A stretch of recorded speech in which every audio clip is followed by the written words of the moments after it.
Salam untuk sahabat ikan semuanya. Jadi kali ini kita akan membahas yaitu cara budidaya ikan toman. Jadi perlu kalian ketahui, ikan toman ini merupakan jenis predator air tawar yang juga bisa digunakan sebagai ikan hias untuk akuarium. Jadi mengenai bentuknya, tubuhnya yang seperti torpedo dengan bentuk warna yang cantik, sehingga mampu dijadikan sebagai daya tarik tersendiri bagi pecinta ikan hias. Ikan toman juga merupakan salah satu ikan air tawar terbesar dari suku gabus. Jadi ini masih keluarga dengan ikan gabus. Nah, semua jenis ikan tersebut itu termasuk hewan karnivora ataupun predator. Jadi selain dijadikan ikan hias untuk akuarium, ikan toman juga bisa untuk dikonsumsi, untuk dimakan. Dagingnya sama enaknya dengan ikan gabus. Nah, pasalnya ikan toman ini selain memiliki kelebihan pada sisi keindahan tubuhnya, juga bisa dimakan, dan di dalamnya juga ini mengandung berbagai macam zat gizi yang bermanfaat bagi tubuh manusia. Seperti halnya ikan gabus, ikan toman ini merupakan salah satu ikan predator yang sangat agresif di dalam habitat aslinya. Ikan ini biasanya memangsa ikan-ikan kecil, serangga, kodok, ataupun jenis hewan-hewan air lainnya. Oleh karena itu, bagi Anda yang hobi yang biasa memancing ikan toman, ini biasa menggunakan umpan kodok ataupun beberapa ikan kecil lainnya untuk dijadikan umpan. Nah, karena keagresifan ikan toman ini biasanya dia ini akan menyerang mangsanya ini saat sedang mengasuh anak-anaknya. Nah, pasalnya ikan toman ini tidak bisa tenang dan berpikir akan mengganggu anak-anaknya. Jadi saat dia ini mengasuh anak-anaknya ini sangat agresif.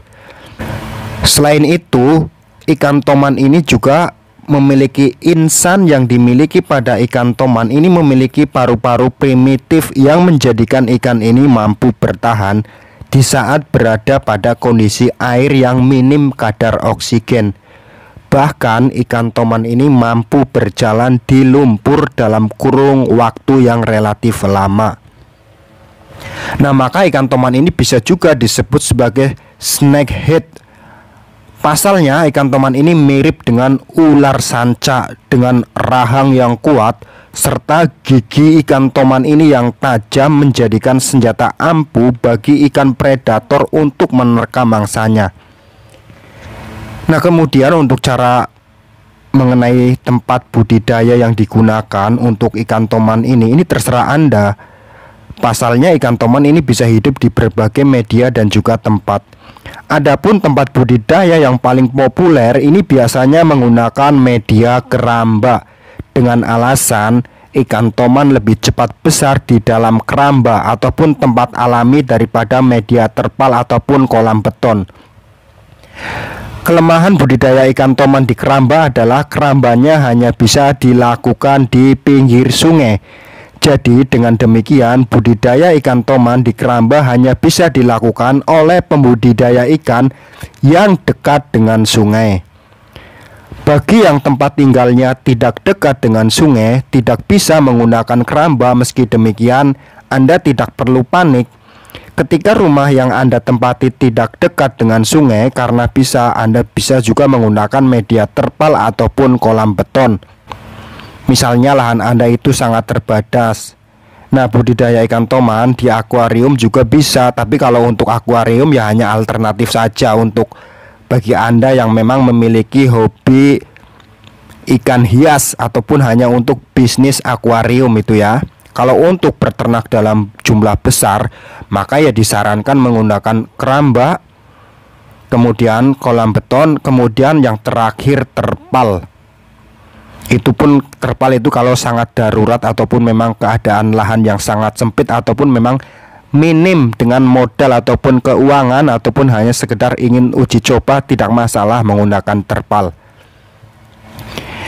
Nah, setelah kolam Anda disiapkan, yaitu untuk kemudian adalah pemberian pakan ikan toman. Seperti yang kita ketahui bahwa ikan toman ini merupakan salah satu ikan jenis predator Maka berdasarkan sifat tersebut, harusnya pembudidaya ikan toman memberikan pakan yang masih hidup agar gizi pakan lebih terjaga sehingga ikan toman memiliki perkembangan yang lebih cepat bertumbuh. Tapi pada kenyataan praktek di lapangan, para pembudidaya ikan toman ini yang modern ini sudah menggunakan pelet. Jadi kalau sudah sejak kecil dikasih pelet, sampai besar pun dia akan doyan pelet. Jadi kalau Anda berternak dalam jumlah banyak, terus-terusan dikasih umpan hidup, tentu Anda tidak sanggup untuk mencari umpan hidup setiap hari dalam jumlah yang besar. Maka menggunakan pelet pun saat ini sudah banyak yang menggunakan pelet. Kemudian cari bibit yang berkualitas. Jadi setelah menentukan pakan ikan, selanjutnya adalah pemilihan bibit yang berkualitas agar hasilnya yang didapat pun berkualitas. Jika pembudidaya ikan toman yang baru dibeli berusia 5 hari, maka kutu air merupakan pakan ikan toman yang paling tepat untuk anakan toman. Ketika ikan toman sudah cukup besar, maka makanan yang disukai ikan toman adalah ikan yang berukuran kecil dan juga serangga-serangga lainnya. Kemudian masalah panen. Nah, ini yang sangat penting. Jadi tujuan kalian membudidaya ikan toman ini bisa dijadikan sebagai ikan hias maupun ikan konsumsi. Nah, dengan demikian, untuk sesi panen ikan toman merupakan salah satu kelebihan yang tidak dimiliki oleh pembudidaya ikan lainnya seperti ikan lele, ikan nila, ataupun ikan gurame maupun ikan air tawar lainnya. Nah, dengan demikian pembudidaya ikan toman bisa memanen kapan saja sesuai kebutuhan pembudidaya. Jadi untuk panen toman itu tidak ada alternatif ataupun waktu tertentu. Itu tergantung selera si peternaknya sendiri. Bisa Anda panen dengan ukuran yang masih kecil, masih sejempol kaki manusia, misalkan untuk akuarium.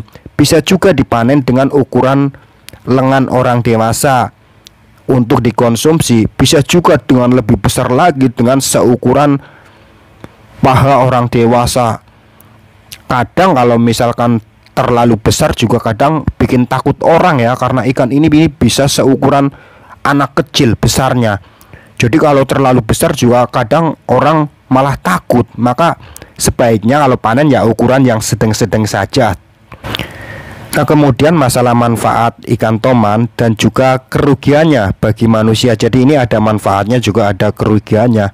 Selain memiliki kandungan albumin yang berguna untuk membantu proses penyembuhan penyakit, ikan toman juga bermanfaat bagi para petani yang menanam padi di sawah. Pasalnya di saat terkadang banyak keong emas yang menjadi hama bagi padi, sehingga menyebabkan petani gagal panen. Dengan sebab tersebut, budidaya ikan toman di sawah menjadi berguna untuk menyerang hama-hama di sawah para petani. Bagi orang Sumatera dan Kalimantan, ikan toman dijadikan sebagai mata pencaharian mereka dengan menangkap ikan toman di rawa-rawa, di sungai ataupun di danau yang dijadikan sebagai ikan asin yang dijual ke pulau lainnya seperti Pulau Jawa dan juga pulau lainnya.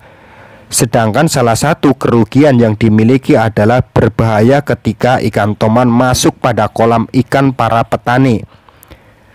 Khususnya untuk petani ikan-ikan kecil, pasalnya ikan toman ini akan menjadi predator yang memangsa ikan kecil, sehingga bisa-bisa ikan toman yang Anda pelihara akan memakan semua ikan yang ada di kolam petani ikan. Nah, semoga info ini bermanfaat.